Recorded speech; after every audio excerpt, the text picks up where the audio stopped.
अस्सलामु अलैकुम दोस्तों, कैसे हो? उम्मीद है कि सब खैरियत से होंगे। अल्लाह आप लोगों को ऐसे ही खुश रखे। रमज़ान का मुबारक महीना चल रहा है। ये महीना सब्र का है, गमखारी का है, दूसरों के काम आने का है, दूसरों की दुआएं लेने का है, अपनी मग़फ़िरत कराने का है, रहमतें पाने का है और जहन्नम से अपने आप को आज़ाद कर लेने का। इससे ज़्यादा सुनहरी मौका आपको कभी हाथ नहीं आएगा। इस महीने में ऐसी कई घड़ियां आती है, बल्कि पूरा महीना ही मुबारक साअतों का और मुबारक घड़ियों का है। इसलिए अपने गुनाहों को माफ़ करवा ले, अपनी बीमारियों की शिफा मांग ले।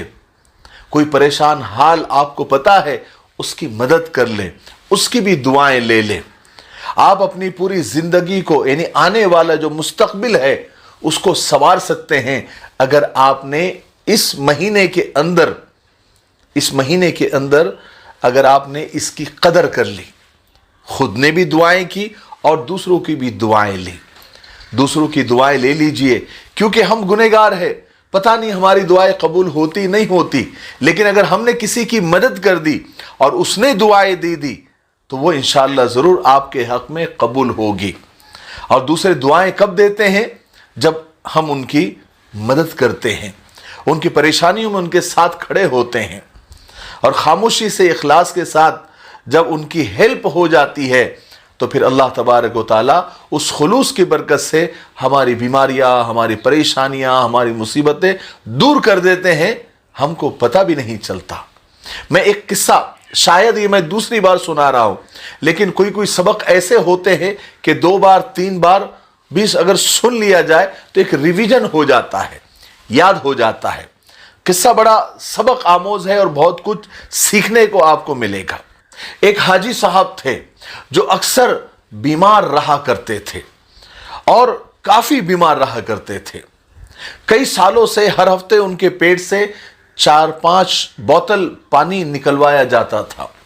अब उनके गुर्दे वॉश होते होते बिल्कुल नाकारा हो चुके थे, खत्म हो चुके थे। उनकी ग़िज़ा क्या थी आपको पता है? एक आधा स्लाइस।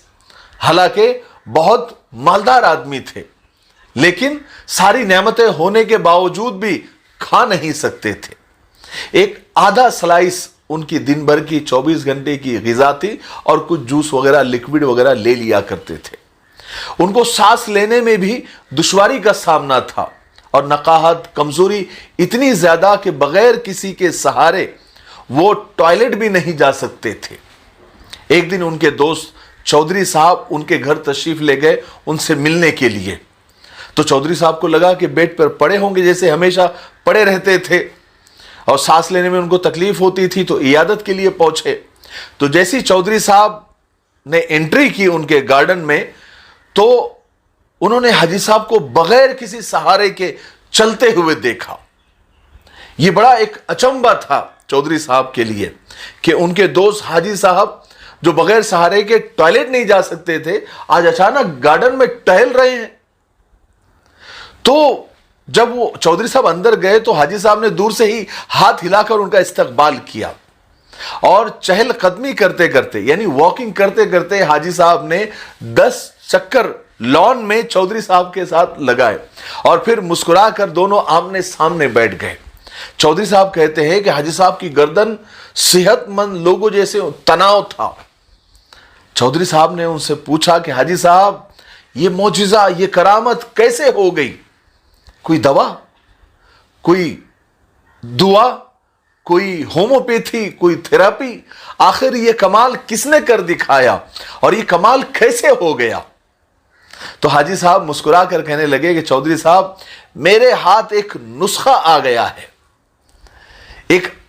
एक ऐसा, मतलब नुस्खा केमिया मेरे पास आ गया है कि अगर दुनिया को वो नुस्खा मालूम हो जाए तो सारे दुनिया के डॉक्टर्स, सारी दुनिया के हकीम बेरोजगार हो जाए, सारे हॉस्पिटल बंद हो जाए और सारे मेडिकल स्टोर पर ताले लग जाए।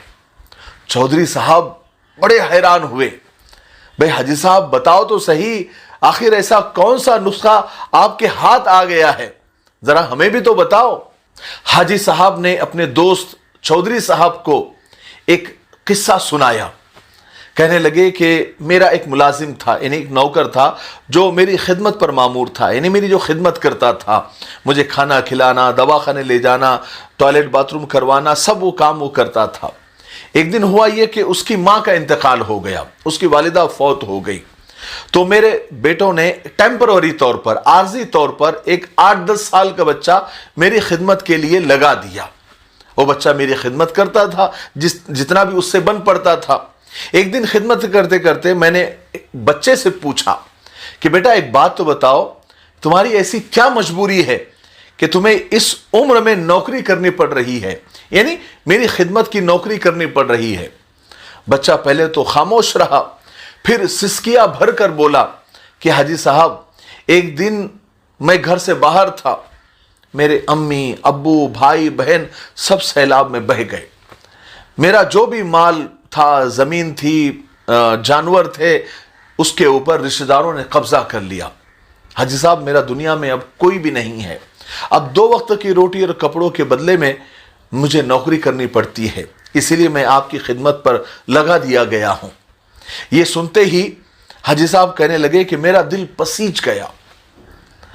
मैंने उस बच्चे से पूछा, बेटा तुम पढ़ोगे? तो बच्चे ने हाँ में सर हिला दिया। हाजी साहब ने फौरन मैनेजर को बुलाया और मैनेजर को ऑर्डर दिया, हुक्म दिया कि इसे शहर के सबसे बेस्ट स्कूल में इसका एडमिशन करा दो, इसकी पूरी फीस हम भरेंगे और इसको हम पढ़ाएंगे। फौरन हुक्म की तामील की गई और उस बच्चे को शहर के बेस्ट स्कूल में उसका एडमिशन करा दिया गया। हाजी साहब कहते हैं बस बच्चे का एडमिशन होना था कि कुदरत मुझ पर मेहरबान हो गई। हाजी साहब कहते हैं कि उस बच्चे की दुआओं में पता नहीं क्या असर था, मैंने 3 सालों के बाद पेट भरकर खाना खाया। सारे डॉक्टर और घर वाले हैरान थे कि ये क्या चमत्कार हो गया, ये क्या करामत हो गई। अगले रोज मैंने उस यतीम बच्चे को हॉस्टल में उसका दाखिला करवा दिया, उसकी फीस भरवा दी।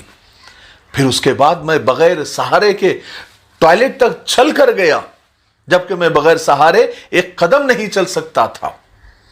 जब मैंने उस बच्चे की दुआ का असर देखा तो मैंने मैनेजर को बुलाया और कहा कि जल्दी से पूरे शहर से 5 ऐसे बच्चे ढूंढ कर लाओ जिनका दुनिया में कोई ना हो। फिर फौरन ऐसे 5 बच्चे लाए गए। मैंने उन्हें भी स्कूल और हॉस्टल में दाखिल करवा दिया और उनकी फीस भर दी। आज अल्लाह ताला ने मुझ पर ऐसा फजल किया उन बच्चों की दुआओं की वजह से, उन यतीम बच्चों को सहारा देने की वजह से, कि आज मैं बगैर सहारे के चल रहा हूं, सैर होकर खा पी रहा हूं, कहे कहे लगा रहा हूं।